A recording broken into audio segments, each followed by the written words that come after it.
Petit. Et but. Oh, chute. Bon, une grosse chute ici à droite de la route. Zinedine. Oh non, pas ça. Pas aujourd'hui, pas maintenant, pas après tout ce que tu as fait. Allez. Chapuis, comme un gros, comme un Allez, champion il peut du réussir, monde. allez. Il va le faire, il va le faire. Il va faire marche tranquille au championnat du monde de Paris. Et attaque de Villiers. Je crois qu'après avoir vu ça, on peut mourir tranquille. Enfin, le plus tard possible, mais on peut. Ah, c'est super. Eh ben, bonsoir à toutes et à tous, bienvenue sur Sport 39, le média digital bien sûr du sport jurassien, un média qui est vraiment très heureux aujourd'hui parce qu'il y a eu vraiment deux nouvelles excellentes aujourd'hui dans le sport jurassien. Tout d'abord, le titre mondial en VTT pour Tatiana Tournu, championne du monde junior en relais. On l'avait eu sur le média il y a quelques semaines, donc bravo à elle pour ce titre. Et également une victoire de prestige pour Manon Board, l'ultra-traileuse, qu'on a vu également sur le média il y a quelques semaines également. Donc bravo à vous deux pour ces exploits, notamment un petit hommage au trailer qui est décédé sur la même course que Manon Board, un Tchèque qui est décédé dans la nuit. Donc voilà, comme quoi le trail, malheureusement l'ultra-trail, ça peut être dangereux, donc faut faire attention. Et parlons de cette course, la TDS, elle fait partie de l'Ultra Trail du Mont Blanc, que va disputer notre invité de ce soir, et on va l'accueillir tout de suite, notre ami Ludovic Bourgeois. D'ailleurs, si vous avez des questions, n'hésitez pas à les poser à Ludovic, on fera un plaisir de le qui pourra répondre.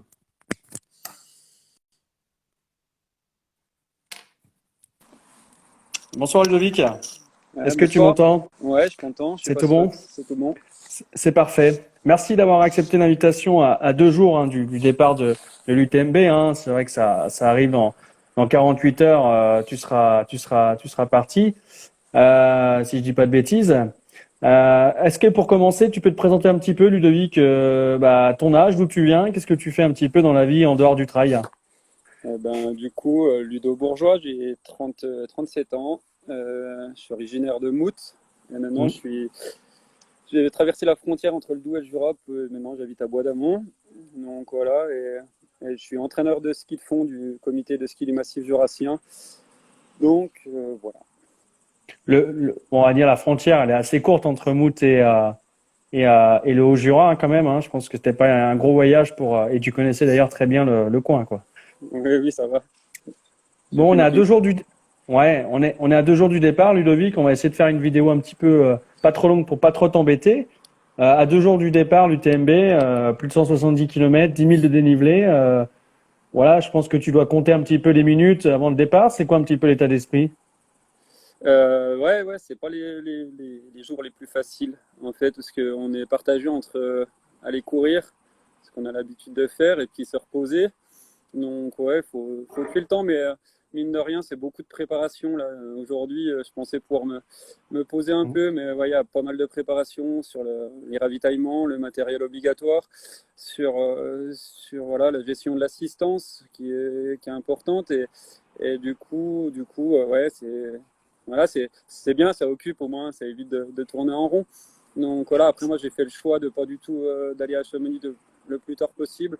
Donc je vais y aller demain en milieu d'après-midi, au début d'après-midi, pour récupérer le dossard et garder un peu d'énergie dans le Jura et auprès de ma famille. Les derniers jours comme ça, tu parlais de ne pas forcément se fatiguer. Tu vas quand même courir un petit peu, 2-3 km. C'est quoi pour entretenir ton corps? Tu as quand même des petites sorties ou pas? Ouais, oui, bien sûr, il y a des petites sorties. Après, psychologiquement, moi j'aime bien vendredi matin, vu que le départ et en fin d'après-midi, le vendredi matin, aller courir un petit coup avec le matos, c'est psychologique, mais puis voir si ça va, mais c'est vraiment que psychologique parce que voilà, et du coup ça me permet de tester un petit peu le matos et de valider, mais tout est déjà validé, tout est déjà fait, comme j'ai dit, les dés sont déjà achetés. Et j'ai des petits commentaires de Célia qui dit le meilleur, et Mathieu qui te surnomme ton surnom, Pouic. Ouais. Voilà. Est-ce que, alors du coup, c'est une très bonne question de Mouginal. Pourquoi tu t'es pas coupé les cheveux avant de partir? Est-ce que ça peut gêner d'avoir trop de cheveux? Moi, j'ai couru il y a pas longtemps avec beaucoup de cheveux et ça me chauffait le casque. Et le fait d'avoir un peu moins de cheveux, c'est plus confortable. Est-ce que c'est une incidence? Ah, il fait rire. Non, non, je fais pas de saut à ski parce que Mouginal, c'est quand même l'entraîneur de l'équipe de France de combiné nordique du saut à ski. Donc, je pense qu'ils sont au gramme près, mais non, non, c'est pas un souci. C'est pas un souci. Je crois que, ou peut-être, ce sera une excuse, peut-être. Alors. Ouais. En tout cas, c'est vrai que c'est ta troisième participation à l'UTMB. Hein. Tu avais déjà participé en 2017 où tu avais fait 52e. Et il y a 2 ans, tu avais abandonné au 50e kilomètre. Là, on part dans quel état d'esprit du coup pour la troisième tentative? Ah, mais ça n'a vraiment rien à voir avec Mmh. les deux premières. La première, c'était la première, donc on stresse vraiment beaucoup de tout. Et la deuxième, j'avais vécu un enfer pendant 15 jours avant. Je me suis fait une belle entorse de cheville le 15 août et chaque minute était comptée pour essayer de se soigner. Et en fait, si tu n'es pas à 100% physiquement Mmh. sur un effort pareil, ça passe pas. Donc voilà, j'étais allé pour vivre le truc, mais sans conviction. Mais là, honnêtement, alors, je croise les doigts, mais physiquement, en tout cas, tout est prêt. Après, l'UTMB, c'est, comme on dit, c'est 20% le physique et 80% le mental. Donc voilà, il faudra s'accrocher dans la tête, mais en tout cas, les jambes sont là. Les jambes sont là en tout cas. Ouais, je pense. Salomé en tout cas, Salomé qui annonce hein, que tu vas tout déchirer, tu vas être fort. Justement, c'est quoi ce qui est ce qui est le plus difficile? Tu parlais de psychologique. Dans une course comme ça, c'est quoi? C'est vraiment au niveau des physiques, l'ascension, les différents dénivelés, les 10 000 mètres de dénivelé, la gestion de course, parce que l'alimentation là qui rentre en compte, c'est quoi un petit peu ce qui est le plus difficile pour toi? Pour moi, là, ce qu'il y a de plus difficile, et puis ça va peut-être en faire sourire certains, c'est de me canaliser. Donc non, le dénivelé, j'ai envie de dire, c'est un atout parce que voilà, faut pas oublier que c'est de l'ultra trail et peut-être à part les 10 meilleurs, mais on est des randonneurs quoi. Donc les montées, ça se gère. Après voilà, les descentes, c'est sûr que c'est peut-être là qu'il faut faire le plus attention, mais les montées, en tout cas, pas après pas et ça va. Après, le plus dur, c'est comme ce que je disais psychologiquement, c'est de gérer les points forts, les coups de mieux dans la course, pas s'enflammer. Après, gérer les coups de moins bien, voilà, tu courbes les chines, tu fais le dos rond et ça passe généralement. Après, les coups de mieux, généralement, on s'enflamme et puis on le cache, quoi. Donc, en tout cas, moi, sur les expériences, que ce soit sur la TDS ou l'UTMB ou ça, c'est vrai que voilà, c'est pas s'enflammer. Le départ, c'est toujours particulier. L'UTMB, il y a du monde, il y a les meilleurs mondiaux, on part avec eux. On se retrouve vite à courir jusqu'aux ouches à 17 à l'heure. Donc ça, tu le payes si tu fais le con. Ouais. Et c'est vrai que, comme disait Xavier Temnard, l'autre jurassien qui partira aussi vendredi, il parlait d'un Américain qui part toujours très fort. Je crois que c'est Jim, je sais plus son nom. Jim Wensler. C'est vraiment le risque de se cramer dès le départ, quoi. Parce qu'après, c'est compliqué de se refaire la cerise ou pas? Même si on est dans un jour sans, il y a un deuxième jour. Ouais. Non, je pense qu'ils se refont.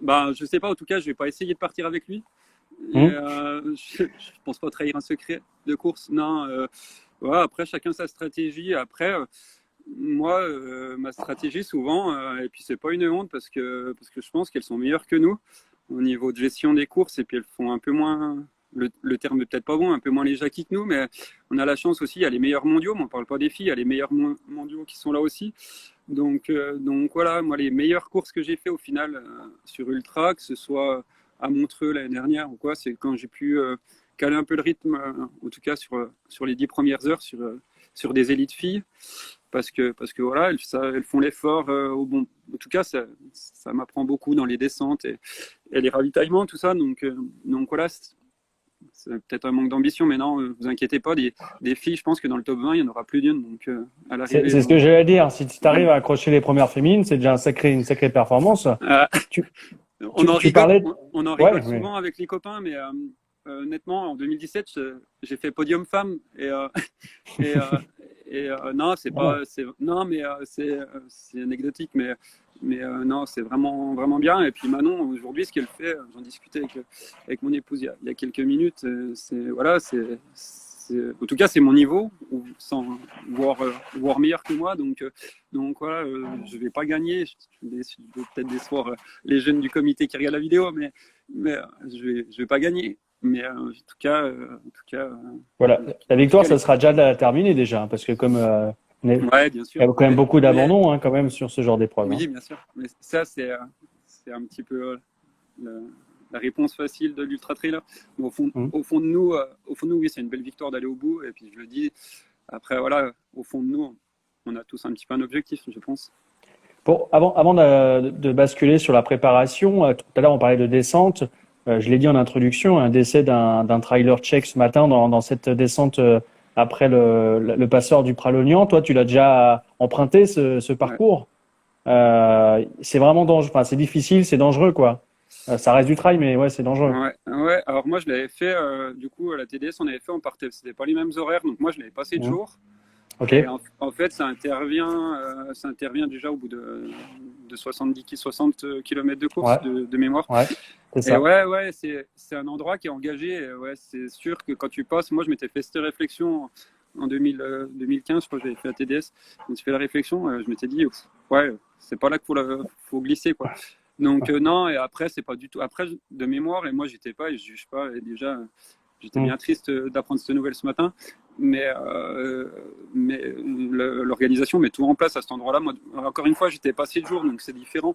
Mais je sais qu'il y avait des mains courantes, pas mal de sauveteurs à cet endroit-là.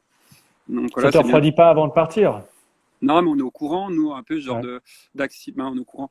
Voilà, je pense que ça fait partie de la montagne en général. Hein, donc voilà, c'est sûr, les entraînements qu'on fait des fois, là, il y a une dernière sortie qu'on a pu faire dans les Alpes, puis il y a des endroits où on dit tu y penses, mais voilà, faut faire attention, rester sur les chemins balisés, et c'est la montagne, quoi. La préparation, justement. En fait, c'est pas la très haute montagne, c'est de la moyenne montagne, mais en moyenne montagne, je pense qu'il y a quand même des dangers, donc faut pas y aller n'importe quand, n'importe comment. Je pense. Voilà, après, je suis pas donneur de leçons. Hein, mais... Bah non, c'est sûr que oui. Tu parlais de la préparation, tu l'as évoqué un petit peu dans les Alpes, choses comme ça. Pour celles et ceux qui ne connaissent pas un petit peu l'ultra, c'est quoi la préparation pour un ultra? C'est sur combien de temps? En fait, tu te réveilles pas un matin en te disant demain je fais l'UTMB. Ouais. Moi, juste l'anecdote, j'ai commencé le trail il y a 10 ans. Après, je courais. Avant, on n'appelait pas ça du trail, hein. Mais je faisais pas mal de cross ou ça par rapport à la préparation physique. Je faisais du ski de fond en étant plus jeune. Et honnêtement, quand j'ai vu, j'habitais Mout à cette période, et quand la tranche du trail est arrivée, qu'il y avait des 70 km, je me suis dit, mais ils sont ravagés les mecs, pourquoi ils font ça? Et puis maintenant, au final, je le fais. Donc ouais, après, la prépa, c'est plusieurs années, bien sûr, mais c'est plusieurs années en passant... En faisant un trail de 20 km, un de 40, un de 60, on prend goût, on y allait, on tente la distance au-dessus, Et voilà. Après la prépa, pour ma part, en tout cas, j'ai pas vraiment de préparation hyper cadrée. Après, de par mon métier, de par mes connaissances avec des amis, on parle beaucoup d'entraînement, bien sûr. Et donc, du coup, je teste aussi des choses que j'inflige un petit peu aux jeunes sur des séances d'intense et des choses comme ça. Donc voilà, après, moi, en tout cas, ils ne regrettent pas parce qu'il y a beaucoup de jeunes qui sont connectés, qui ont l'air de t'apprécier. Donc, ça va, ils n'ont pas trop de remords. Ils sont polis, c'est sympa. Après, je lisais les messages en même temps. Mais, oui, le prono, ouais. Après, on arrivera sur le pronostic, ouais. Mais du coup, pour la prépa, c'est ça, on était là. Ouais. La prépa, en fait, moi, j'ai la chance de faire du ski. Je dis bien la chance parce que je suis quand même assez fragile, des blessures en tout cas. Et moi, je fais beaucoup d'heures de ski de fond avec les jeunes justement. Et beaucoup d'heures pour moi parce que ça reste quand même mon sport de base. Et je pense que ça nous permet de couper pas mal. Après, j'ai essayé cette année en tout cas de croiser vélo, course à pied. Et voilà. En tout cas, c'est ça. Une jeune comme Evandine Duchaufour là, qui nous regarde, elle peut s'aligner sur quelle distance on trail en étant une fondeuse de son niveau, sacré niveau national? Elle peut s'aligner sur un 50? Non, honnêtement, ça lui manquait de respect. Ce serait pas bien pour elle parce que je pense. Après, ça dépend de quel objectif elle veut performer. Mais honnêtement, des filles de cet âge-là, on en a discuté en plus. Parce que moi, je les influence. Non, ouais, je leur dis que ce serait bien d'y aller de temps en temps sur des trails pour Mais je pense qu'en dessous, un 20 bornes, un 20 km, 25, et là, elle peut vraiment performer, jouer devant. Et voilà, c'est quand même des gens qui ont la caisse. Hein. Ouais. Donc qu'on la caisse, qui court plutôt bien. Tu vois, je me rattrape, Evandine. Et Bah oui, voilà, oui. après, ce qu'on ne sait pas faire, nous, les skieurs, et c'est ça aussi dans lequel j'ai vraiment travaillé depuis les dernières années, c'est les descentes, enchaînement de Ouais. montée, de descente. Donc voilà. En tout cas, je les enverrai pas sur un 50 km. 50 km, c'est mine de rien, si vous parlez avec des coureurs rapides, quand tu fais un marathon, ça tape, quoi. Ah oui, oui. Donc, Bah, un ça 50 tape, moi, je dirais que ça tape plus un marathon ouais. qu'un 50 trail, hein, Ça dépend pour avoir ça dépend l'expérience. l'allure. Ouais, ça Ouais. dépend l'allure aussi des fois. Mais oui, oui, bien sûr. Non, il faudrait une préparation vraiment spécifique. Après, là, les jeunes, ils font beaucoup de sports portés, que ce soit en ski à roulettes ou en vélo, donc et ce qui est bien hein, par rapport à leur sport. Donc non, ce serait pas forcément une bonne idée. En tout cas, c'est mon Alors avis.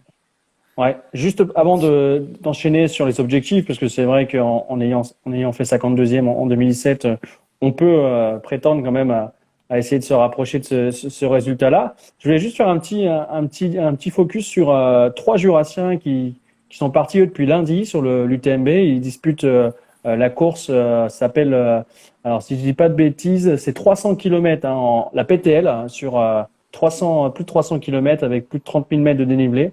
Donc là, on est plus sur de la randonnée, mais ils sont partis lundi. Il y a trois Jurassiens, les deux frères Louis Guichardo et son cousin Vincent, et Thibaut Luciana, que tu dois peut-être connaître, de Volodalen. Et ils sont partis depuis lundi. Donc voilà, ils ont fait un peu moins de la moitié. Donc voilà, on leur souhaite bon courage pour la suite. Toi, la suite, donc c'est vendredi avec voilà peut-être l'objectif de faire aussi bien qu'en 2017. Voilà, c'est quoi un petit peu Tu penses que tu peux faire mieux? En termes de temps, c'est l'objectif d'essayer de faire mieux, parce qu'on est quand même compétiteur. Après, en termes de place, c'est comme je pense ce que je dis un peu aux jeunes que j'entraîne. Après, en termes de place, bien sûr, s'il faut aller gratter des places, je suis compétiteur, j'irai. Après, en termes de place, ça dépend tellement de la concurrence. Après, cette année, en 2017, il y avait déjà une grosse concurrence. C'était quand même l'année record avec Kylian Jornet et Dane qui s'était aligné et qui s'était frité un peu tout le long. Mais je sais pas, la place, franchement. Secrètement, j'ai une place que j'aimerais bien, mais voilà. Après, c'est plus en termes de temps. Et comme je disais en début d'interview, la place au final, elle est secondaire. Parce que je vais plutôt me caler sur les temps de passage que je me suis prévu pour éviter de partir trop fort. Voilà. En tout cas, je vais vraiment essayer plutôt de viser le chrono. Et de toute façon, si le chrono est bon, la place sera forcément bonne. Et on Donc, salue. l'objectif, c'est entre 26 et 27, et ça, ce serait vraiment top. Après, si c'est 29, l'objectif ultime, c'est d'arriver avant la nuit samedi. Donc voilà, qu'il y ait encore un peu de monde dans les rues de Chamonix. Parce que la TDS, c'est vrai, quand j'avais terminé 25e, et j'étais arrivé à minuit. Et il n'y avait plus que les terrasses qui étaient ouvertes, donc c'était déjà une belle ambiance, mais c'était pas la tarif. T'as pu prendre une bière quand même en arrivant? On essaie toujours, mais c'est pas la meilleure à ce moment-là. Mais voilà. Alors Nico Vandel qu'on salue, qui nous demande peut-être avec l'UTMB, il y a quand même, on va dans les montagnes, on va haut. Est-ce que en cas de brouillard, est-ce que toi tu as été à l'aise dans ces conditions ou pas? Je suis à l'aise. Je sais pas si je suis à l'aise. Ce qu'il y a de sûr, normalement, je dis bien normalement, des trails comme ça, c'est que c'est pas trop mal balisé. Donc et puis c'est des gros chemins de randonnée. Donc je suis plus à l'aise. Après, des fois, c'est vrai que le brouillard, ça peut être un facteur pénalisant. Après, je suis jurassien, je suis pas forcément habitué aux grosses chaleurs, et je vous avouerai, quand je vois la météo pour ce week-end, ça me rassure un petit peu. Ouais. Bon, bah ça va. Et pour terminer, on va à deux petites dernières questions. Alors, si vous avez des questions, n'hésitez pas à les poser. Tu me disais en début de semaine, dans le papier qui va sortir vendredi dans le journal, que l'objectif premier, c'était pas le UTMB, c'était le Grand Raid. Faire deux ultras dans une année, alors ça se fait, mais faut pas être un petit peu maso. Même après, au niveau de la récup derrière, deux ultras, ça va être costaud après pour. On va déjà penser à celui de ce week-end, et la récup, ça viendra après. Après, c'est clair que le Grand Raid, pour moi, autant j'ai déjà fait l'UTMB, autant j'ai envie de faire mieux ce week-end.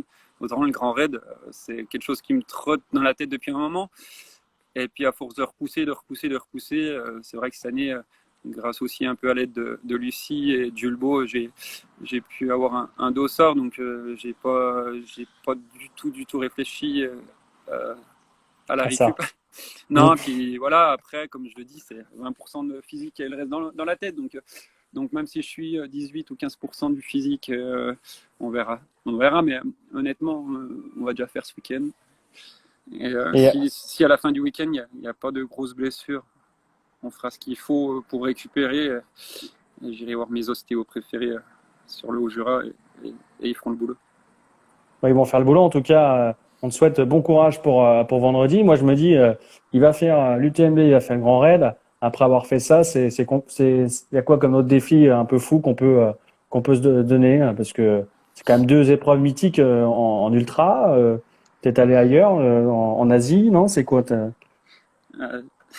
Non, je vais pas donner mes rêves. Il y a ma femme qui regarde la vidéo. Ah. Non, ça prend beaucoup de temps. Bien sûr, ça prend beaucoup de temps. Et bien sûr, quand on termine, on dit plus jamais. Puis une demi-heure après, on a déjà une idée ailleurs. Mais non, honnêtement, franchement, si je boucle cette année UTMB Grand Raid, j'ai d'autres idées, mais ce sera déjà bien, non? Moi, c'est pas mal. En termes de kilomètres, si on fait le ratio, ouais, c'est quand même pas mal. Ouais. Mais en tout cas, on croise les doigts pour que ça marche bien, comme les autres Jurassiens. Merci Ludo pour ta présence. Tu veux peut-être rajouter un dernier truc? Non, on parlait j'avais une question sur mes pronostics. Ah oui, pardon, oui. Ouais. Je ne vais pas être très original, mais je pense que François Dane sera large devant. Mais voilà, après, c'est juste mon avis. Et peut-être Wamsley s'il s'endort pas dans un ravito. Et voilà, après Xavier, je lui souhaite vraiment, vraiment d'être fort parce qu'il le mérite. Et par rapport à son début par rapport à son début de saison, ses maladies et tout, je pense que voilà, c'est bien. Et je pense qu'il y aura aussi un franc-comtois à suivre de près. Il s'appelle Thévenard aussi, c'est son frère et ça m'étonnerait pas de le voir très très bien. Et je savais pas qu'il avait un frère. Du coup, ouais, c'est dans la lignée de la famille. Ouais. Donc voilà, je vois. Ouais, merci à Bastien aussi qui va me suivre toute la nuit. Voilà. Nous on fait la course, eux ils nous suivent et c'est vraiment vraiment important de voir des têtes qu'on connaît le long du parcours. Même si même si des fois on n'est pas forcément souriant quand on voit quelqu'un qu'on connaît le long du parcours, c'est toujours agréable. Donc voilà, j'espère que j'aurai le sourire et j'aurai le sourire forcément. Ben, on espère en tout cas, effectivement, c'est Jean-Marie Thévenard qui fait la course aussi à l'UTMB. Merci encore Ludovic pour ta disponibilité à J-2, c'est top. Ouais. On pourra retrouver d'ailleurs l'échange dès ce soir sur YouTube, sur notre page Sport 39. Bon courage. Et puis voilà quoi, on croise les doigts pour que tout se passe bien. Et puis et on salue Trail Attitude aussi. Ludo, il sera au Chapieux vendredi. Donc tu auras des supporters tout le long du parcours, donc c'est top. Ouais, c'est top. Ouais. J'ai hâte. Maintenant, ça y est, j'aimerais bien avoir la machine à avancer le temps. C'est rare, hein, mais voilà, on va aller dormir ce coup-ci. Bon, et en tout cas, merci Ludo. Bonne soirée. Bon courage pour vendredi. Et puis à très vite en tout cas sur le média. Merci. Allez, au revoir. À bientôt. Alors, j'ai juste oublié deux petites choses avant de conclure ce live. J'ai oublié de vous compter 2 résultats sur une course de l'UTMB. Ça s'appelle la Young Challenge. C'est la YCC avec 2 Jurassiens qui ont été assez bons aussi. Il y a eu Victor Bury du Haut-Jura qui a fait 4e chez les cadets. Et on avait aussi Théo Bourgeois. Alors, je ne sais pas si c'est de la famille de Ludo, mais peut-être qu'il nous le dira. Non, c'est pas ta famille. Mais en tout cas, Théo Bourgeois, alors qui a terminé un peu plus loin, lui, dans la catégorie junior espoir. Il était, si je dis pas de bêtises, 6e après le prologue, c'est ça. Et il a terminé 19e aujourd'hui sur les 18 km de trail. Donc 19e au final. Donc c'est quand même des belles performances pour des jeunes talents dans le Jura. Voilà. Bonne soirée. Merci d'être resté en tout cas, Ludovic. Et puis à très bientôt. Ciao.